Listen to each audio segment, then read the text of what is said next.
Opo. Kamusta naman po so far yung kagaya niyan, yung transition, naging smooth, parang wala kang mararamdaman naman na tension? Saan po? Dito sa Sa Embo Pembo, School? opo. Okay naman po dito, no? Matahimik naman, no? Nagpasukan kanina,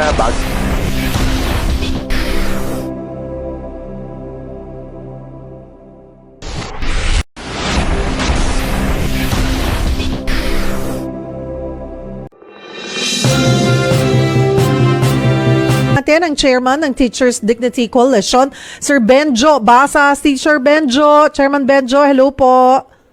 Yes, Ma'am Cheryl, magandang hapon po. Magandang hapon sa mga nanonood at nakikinig, lalong-lalo na po sa mga bata na estudyante na pumasok na ngayon at ang ating mga teacher din po. Oo nga po, mga ngamusta lang din ho kami. Kamusta nga ba ang first day of school po?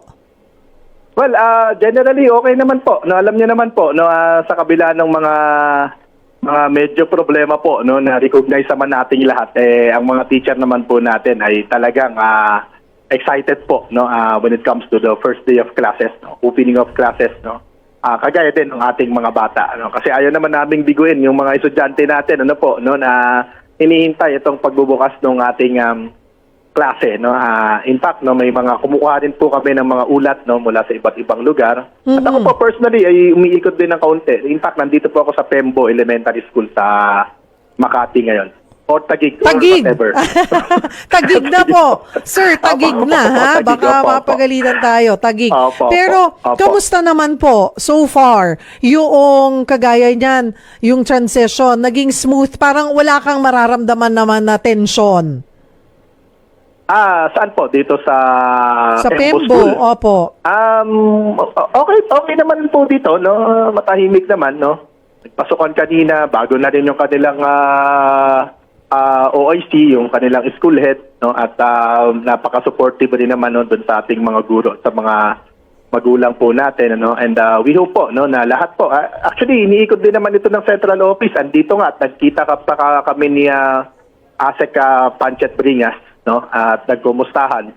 At ano naman po, no, maganda rin naman po, no, yung nakarang interview niyo sa akin, 'di ba? We recognize, no, yung pagkuha, no, ng pag-assume ng authority ng central office dito, no. Para naman po maging maayos yung transition. And we hope, no, na yung high level na pag-uusap po, no, between the LGUs, no, of both cities ay magiging maayos na po, no, at magiging ano po, magiging maganda ang magiging resulta. Oo, kasi naalala ko noon, isa sa mga concern nyo, yung mga gamit na pinapagamit sa mga teachers. Baka kunin ng Makati. Kasi pag-aari naman talaga nila yan. Pero kasama pa naman, habang hindi pa napaplansya, ay nananatili sa kanila, may nagagamit po silang mga laptop. Yes naman po, no, hindi pa naman binabawi yung mga laptop. Oo. Yun yung fear, yun yung worry po, no? Pero so far pa naman po ay may mga balita lang, no, pero so far hindi pa naman daw po. Okay. Pagdating naman po sa ibang bahagi pa ng bansa, kamusta po ang nakuha nyong report? The usual po, no, may mga kulang-kulang na mga upuan, may mga siksikan pa rin ng mga classrooms, no?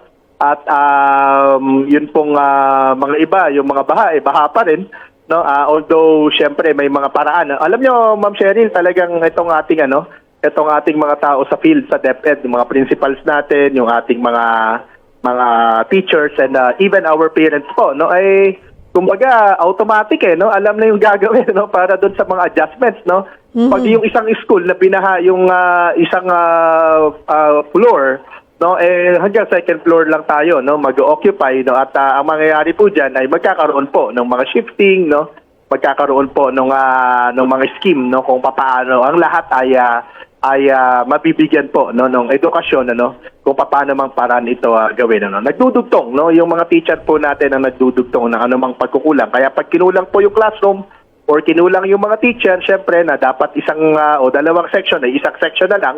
Siyempre, mahirapan naman yung teacher dyan, ano po, no? So, ganun po yung ating mga ginagawa sa field, no? At ito yung mga ito yung mga panandalian po, no, na mga solusyon. Kaya ang kahilingan namin sa ating gobyerno in particular sa Department of Education, ay tugunan, ano? Itong shortage Yes. po, no, in terms of classroom. Classroom. Yung aming isang correspondent na si Mon Gualvez nasa Masantol, Pampanga, at talagang baha po. Parang wawalong eskwelahan lang yata, wawalong classroom lang yung hindi nababaha dun sa eskwelahan na yon. So sabi namin, yung mga grade school to Teacher Benjo. Yes, But ma'am. more Yes, of ma'am. yung concern, pinayagan nila kasi mas gusto yan ng magulang at ng mga estudyante. Pero yung nakababad yung paa ng mga guro at estudyante for the entire time, hindi naman healthy po yun, hindi ba?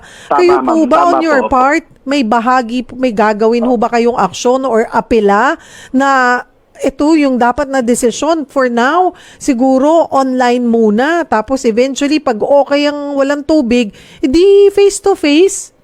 Ma'am, ang pwede kong sabihin, hindi naman problema, pero ang situation po kasi sa mga eskwelahan po, kahit may mga baha, mas gusto pa rin po talaga kasi ng mga magulang natin and even ng mga bata po, yung face-to-face classes, no? Oo. Allowed naman po yan. Allowed po yan ng Department of Education na mag-adjust, no?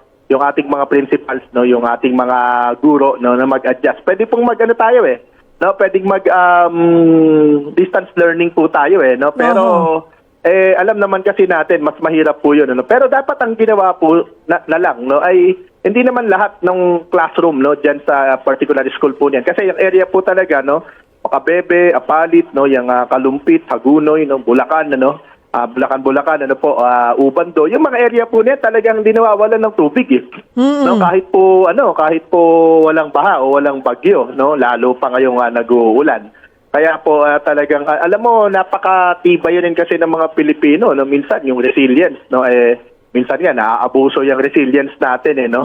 Pero nevertheless yun po yung ating panawagan sa Department of Education. Bigyan po natin ng pangmatagalang solusyon po ito no. Pwede po nating itaas yung mga paaralan natin i-elevate natin. Pero ginawa na rin po kasi yan.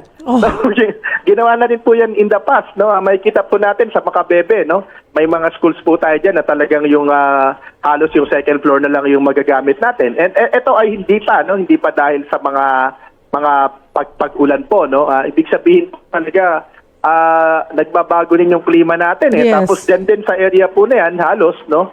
May mga malalaking construction po na ginawa no. So dapat yung gobyerno rin magawa rin talaga ng mga policy no na responsive no dito po sa mga komunidad at doon sa capacity rin naman ng mga community to absorb yung mga proyekto no. Like for example, yung airport na ginagawa diyan sa Taliptip no, sa Bulacan no. Meron po tayong malaking issue po diyan. And if our governor po Bulacan nagsalita na po diyan last week no.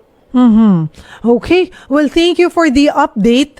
At I'm sure nakarating naman po lahat yan sa DepEd. Ano po yung mga concerns. Pero sabi nyo nga, long-term solution ang kailangan natin dyan. Marami pong salamat sa inyong oras, Teacher Benjo. Yes, ma'am. Maraming salamat din po. No? And of course, pinagpasalamatan din naman po natin yung mga DepEd officials no, na pumupunta po talaga no, dito sa field no, para makita nila na actual yung mga nangyayari. Salamat po ma'am sa opportunity. Thank you, si Teacher Benjo Basas ng Teachers Dignity Coalition. Kung meron man kayong mga komento tungkol sa mga isyong ito, maaari kayong magbigay ng mga reaksyon sa comment section na makikita sa ibaba ng bidyong ito.